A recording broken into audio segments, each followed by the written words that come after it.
அஸ்ஸலாமு அலைக்கும்.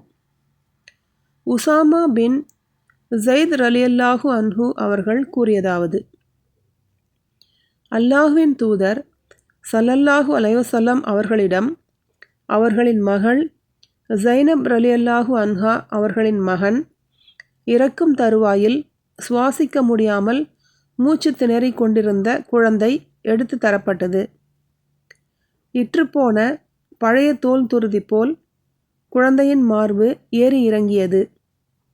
நபி ஸல்லல்லாஹு அலைஹி வஸல்லம் அவர்களின் கண்கள் நீர் சொரிந்தன.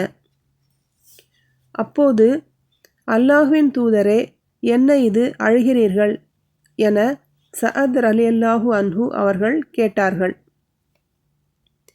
அதற்கு நபி ஸல்லல்லாஹு அலைஹி வஸல்லம் அவர்கள், இது அல்லாஹ் தன் அடியார்களின் உள்ளங்களில் ஏற்படுத்திய இரக்க உணர்வாகும்.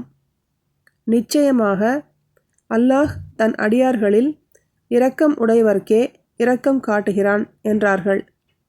புகாரி 1284.